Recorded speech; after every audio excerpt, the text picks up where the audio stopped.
আমরা নানা ধরনের আইসক্রিম খেয়েছি। আজকে আমি ভিন্ন ধরনের একটা আইসক্রিম তৈরি করব, যেটা খেতে আপনি অরিজিনাল আমের স্বাদও পাবেন, আবার আইসক্রিমের স্বাদও পাবেন। আইসক্রিম তৈরি করার জন্য প্রথমে আমি বড় সাইজের একটা হাঁড়ি ভাঙা আম নিয়েছি। এখন আমি ছুরির সাহায্যে আমের মুখ প্রথমে কেটে নেব। তারপর একটা ছোট ছুরি দিয়ে আমের আটিটার চারদিকে ঘুরিয়ে ঘুরিয়ে কেটে নেব। এতে করে আমের আটি বের করতে খুবই সহজ হবে। আমার আমের আঁটি সুন্দরভাবে কেটে নেওয়া হয়ে গেছে। এখন আমি হাত দিয়ে আঁটি বের করে নেব। একটু সময় নিয়ে আঁটিটা সুন্দরভাবে কেটে নেবেন। এখন আমি দিয়ে দিব আগে থেকে জাল দিয়ে ঠান্ডা করে রাখা দুধ। এখানে আমি 2 কাপ দুধ জাল দিয়ে ঘন করে 1 কাপ করে নিয়েছি। তার সাথে দিয়ে দিয়েছি 2 টেবিল চামচ পরিমাণ গুঁড়া দুধ।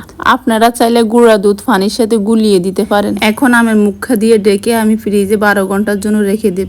12 ঘন্টা পর দেখেন আমার আম অনেক বেশি হার্ড হয়ে গেছে। এখন আমি একটা সিলার দিয়ে আমের খোসা ছাড়িয়ে নেব। এটা অবশ্যই আপনারা আম যখন হার্ড হবে তখনই আমের খোসা ছাড়িয়ে নেবেন।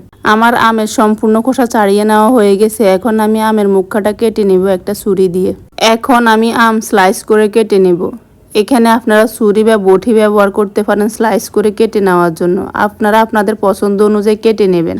আমার আম স্লাইস করে নেওয়া হয়ে গেছে। দেখেন দেখতে কতটা লোভনীয় হয়েছে, খেতেও দারুণ হয়েছে। এটার মধ্যে আপনারা আমের স্বাদও পাবেন, আবার আইসক্রিমের স্বাদও পাবেন।